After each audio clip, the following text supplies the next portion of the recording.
How's it going, people? Let's talk about the movie The Marvels. And before I get into review, let me just say this. There are three types of people that have done reviews and have watched this right here.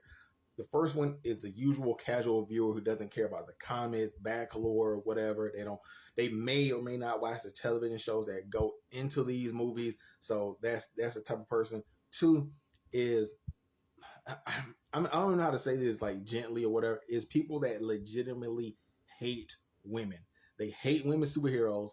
They hate the fact that they made this fictional universe where not only men have superpowers, but women have powers, gay people might have powers, black people might have powers, Asian people might have powers. Just anybody that's not white and a man who has powers, they're automatically the enemy. And they don't know why they like, oh, why this Captain Marvel, blah, blah, blah. They confuse Captain Marvel with Captain Marvel. Those are the type of people that are really the most dangerous people, because they're giving you a what kind of review is it? It's a biased review. And third, I might be in this category myself. They feel like this Marvel movie isn't as action packed as the previous version, and I will say that this is more story driven compared to just a fight scene breaking out every 5 minutes. So I'm gonna just start from the beginning and get all the way to the end. Might spoiler alert, spoiler alert. It's not for a spoiler alert.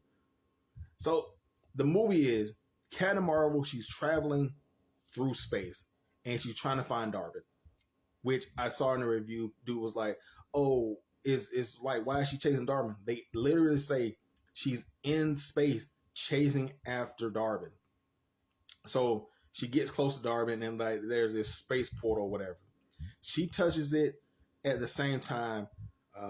Rambo touches it, and that has a connection to Ms. Marvel somehow. I forgot. I really couldn't understand it myself. And that causes their powers to be linked together. So their powers are linked together, and anytime they use their powers, and there was points in time where they used it and they didn't switch. But so I'm guessing it's like certain powers they use, but they really didn't explain it well. So they use the powers, they switch, and blah blah blah. It starts this whole fight scene where it's the krill and it goes into like Ms. Marvel's house and they're switching back and forth. Blah blah blah. Eventually it ends, and you have Fury, Monica go into Ms. Marvel's house, and then Ms. Marvel, and then eventually they all get together and they're going after the main villain, Darwin.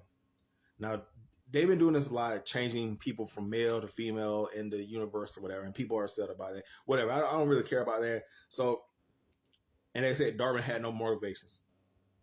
Are you watching the movie? Like, people who say these things, you can't take them seriously. Darwin's motivation for this movie is Captain Marvel, who's a Kree hybrid. A Kree hybrid. She broke away from the Supreme Intelligence, destroyed the Supreme Intelligence, and that led to the destruction of the Kree planet. It led them into darkness, blah, blah. So Darwin, she's using these portals created by the bracelet and the hammer to suck up any resources from planets that Captain Marvel considers home or is loved upon. So she sucks away land from the scroll thing or whatever, just to put it on the Kree universe, and then she sucks away other stuff from the planet to put it on the Kree. Basically, what the Supreme Intelligence had on the Kree universe was taken away when it got destroyed by Captain Marvel. Even though the Supreme Intelligence was causing destruction on Kree, manipulating stuff and everything like that, it was still providing good things behind good things, whatever. So like modern day government is bad, but then it also helps, whatever. So they get together in the spaceship, Marvel, Rambo, and Ms. Marvel. They get together and they're like going after Darwin, and they have to figure out a way to like use their powers together. Now that when they use them, they switch places. So they pretty much have to form sort of like a tag team type of thing. Like, hey, if I punch and I use my powers, you need to know that you're going to be there and blah, blah, blah, blah. So that's established. And then I heard somebody say, oh, they go to this planet, Alding, which is established in the comics. It's a real place in the comics. So it's not like, oh, they just pulled it out of their a-hole just to put it on screen just to do this. It's an actual place with the singing and all that. So they're like, oh, why do they go here? It's in the middle of, it's in the whatever part of the movie. Why would they go here? They literally just said that Darwin is going after planets that Captain Marvel is either highly favored on or considers home. She's the princess of that world. Why? And then in the middle of a fight scene where they have like whatever, Ms. Marvel says, hey, they showed a map where she's leading to. They literally say she's going from this planet to this planet to this planet. For people to say, oh man, why would she go? They tell you she's going to that planet because of that literal situation. And then people are like, oh, why are they singing? It's supposed to be a series. It's their planet. It's their way of talking. And it's already established. And why are you trying to change? Oh, it's masculine. It's a comic book where things are established. And you're like, oh man should not sing. They should just, slap women all day. They just slap women all day and drink wood fluid. So they go to the planet. They tell the people, hey, this person is coming. You have to fight. Blah, Swaze. They fight Darwin.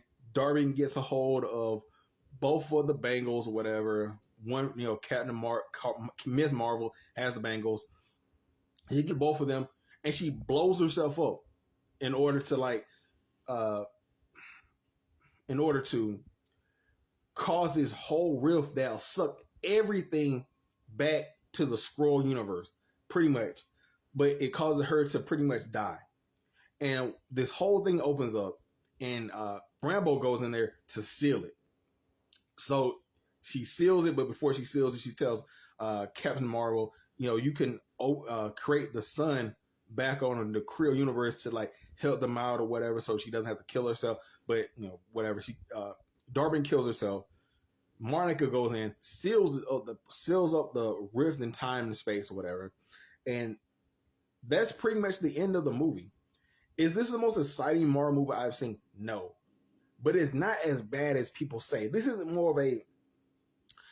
a stepping stone. Could this have been season 2 of Ms. Marvel?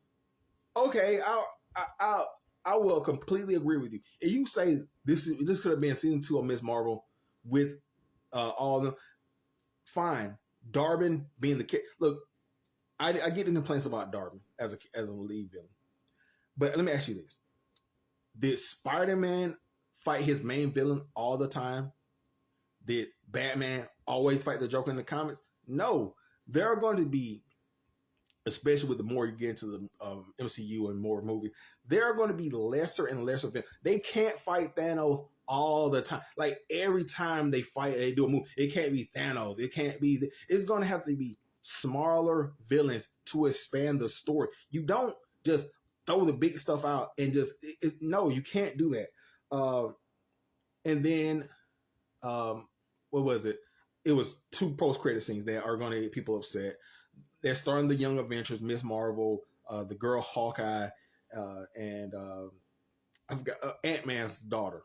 So they're forming a young Avengers. And let me tell you now, if you hated Ms. Marvel just because it's women, get off now. Get off the Marvel train now, because I'm telling you, they're coming in with Hulkling. Hulkling is gay. He's powerful. And he's going to be on screen with the Young Avengers. So if you don't like this one, look, just stop watching the MCU universe. I'm warning you guys right now. And then the second one, which I saw somebody say, oh man, this post scene wasn't important. It wasn't. Are you smoking crack? So the end post scene, Monica wakes up in this new building, and she's greeted by her mom, or what she thinks is her mom, but it's not. And then you see Beast. So she got transported to another dimension where the X-Men exist in that one, but they don't exist yet in that where she came from. And she meets her mom as Mystique. That's mind-blowing. So that means MCU is getting the X-Men into the MCU universe. But that's a throwaway? You niggas